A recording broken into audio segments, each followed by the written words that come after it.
4 പതിറ്റാണ്ട് മുമ്പ് ചായ ഉണ്ടാക്കി നടന്നു വിൽക്കാൻ ശബരിമല സന്നിധാനത്തെത്തിയതാണ് കമ്പം സ്വദേശി മുത്തു. ഇപ്പോൾ 56 ലക്ഷം രൂപയുടെ ഹോട്ടൽ ലേലത്തിൽ പിടിച്ച മുതലാളിയായി മുത്തു മാറിയിരിക്കുന്നു. 1989 മുത്തു സന്നിധാനത്തെത്തുന്നത്. ചായ വിറ്റും പാത്രങ്ങൾ കഴുകിയും പതിയെ സ്വാമിമാർക്കായി പാചകവും ചെയ്തു തുടങ്ങി.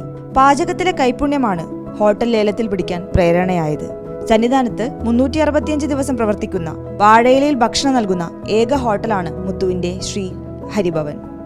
കുറച്ച് ലാഭം കിട്ടും, അത്ര കൂടുതൽ പ്രതീക്ഷിക്കാൻ പറ്റത്തില്ല. എൻ്റെ സാധനം കൂടുതലാണ് ഇടുന്നത്. നമ്മൾ ഒരു സാധനം ഇടുമ്പോൾ ഇപ്പോൾ നമ്മൾക്ക് ലാഭം കിട്ടുന്നത് ഒരു 10,000 കിട്ടുന്നിടത്ത് നമുക്കൊരു 4,000 രൂപ കിട്ടും. ഒരു 1000 മറ്റവരെ പോലെ ഉണ്ടാക്കിയാൽ നമുക്ക് 10,000 കിട്ടും. നമ്മൾക്ക് അങ്ങനെയല്ല, ഒരു കുറച്ച് കിട്ടിയാൽ മതി. പിന്നെ അതുപോലെ നമ്മൾക്ക് ആൾക്കാർ കൂടുതൽ വരുന്നുണ്ട്. അപ്പോൾ അത് എല്ലാം ലെവൽ ചെയ്ത് പോകും. പിന്നെ പറഞ്ഞവർക്കെല്ലാം ഭക്ഷണം കഴിച്ചിട്ട് ഒരു സന്തോഷമായിട്ട് പോകുന്നത്, അതാണ് നമ്മൾക്ക് ഏറ്റവും കൂടുതൽ സന്തോഷം. അയ്യപ്പൻ്റെ ഇത് നമ്മുടെ നാട്ടിലൂടെ ഇത്രയും ഫുഡ് കിട്ടുന്നുണ്ട് എത്ര പേർ പറയണത്. അത് നമ്മൾക്കില്ല, എൻ്റെ കുടുംബം ഇതുവരെ നമ്മൾക്ക് ഒരു നെയിം ഇല്ലാതെ ഇരുന്നത്. ഇപ്പോഴാണുള്ളത് എല്ലാം ശബരിമല മുത്തുൻ്റെ എല്ലാം പറയുള്ളൂ.